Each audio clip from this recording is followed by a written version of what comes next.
I am a believer in knowing what you're doing when you apply for a job. And I think that if I were to seriously consider running on a national ticket, I would essentially have to start now before having served a day in the Senate. Now, there's some people who might be comfortable doing that, but I'm not one of those people.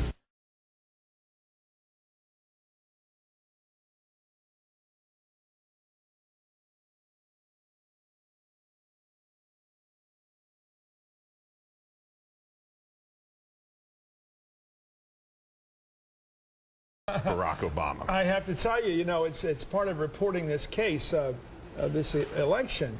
The feeling most people get when they hear a Barack Obama speech, I felt this thrill going up my leg. I mean, I don't have that. I pledge allegiance to the funk, to the united funk of Funkadelic. To care for America's elderly, I pledge to be of service to Barack Obama. When you have a man like Barack Obama,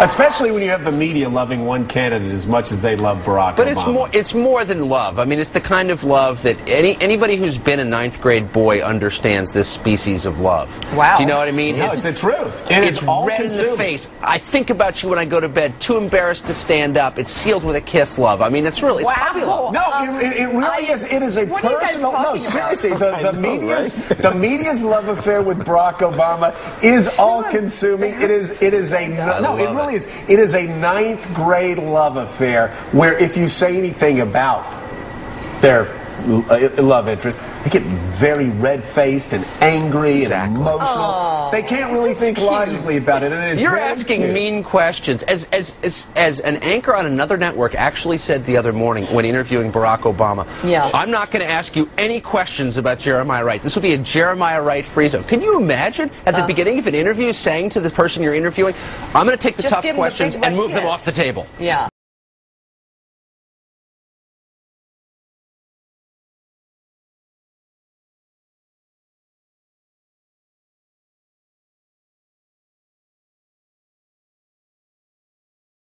Are you prepared to take the oath, Senator? I am. I, Barack Hussein Obama, I, do solemnly swear. I, Barack Hussein Obama, do solemnly swear. That I will execute the office of President to the United States faithfully. That I will execute the office of President of the United States. The office of President of the United States faithfully.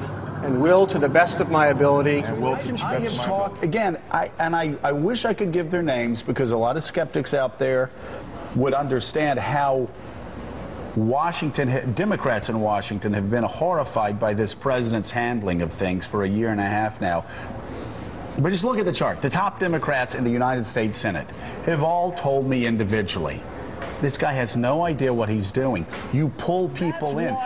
The top Democratic senators are saying, the people that you know damn well, which powerful senators that run the United States Senate have been saying about Barack Obama for the past 2 years. So don't play this game like, oh, this is just such a shock and I'm going to be down the middle. Democratic senators will be the first to tell you that, and they have told you that. And Mike, just so I'm not exposed here, because Miki can't say it, because she's talked to these same Democratic senators. How many Democratic senators running the U.S. Senate over the past 2 years have told you? I was just mentally going through a card check. It's huge. Card check. Seriously, it's all the chairmen. I was up to 7 as you were going back and forth. 7 different individual senators have said exactly that. And by the way, it's not a leading question. No. I sometimes will be sitting at home, the phone will ring, and I'll pick it up, and it's a Democratic chairman saying, "Can you believe what he is doing today?"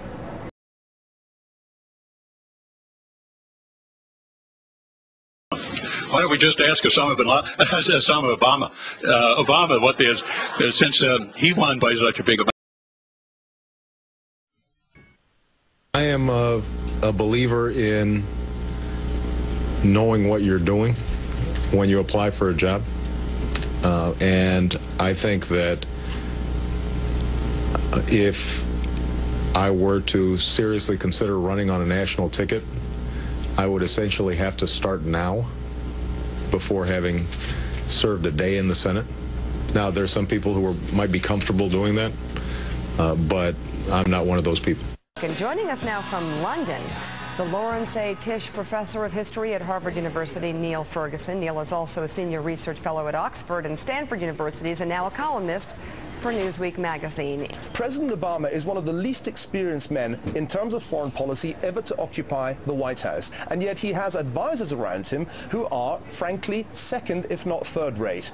And you just can't do that. That's far too risky, it's far too dangerous a world, and some of us said this when he ran for election, that it was a huge risk to put somebody with that kind of inexperience into a position like Commander-in-Chief of the United States. And I think what we're seeing unfold in Egypt reveals the truth of that statement.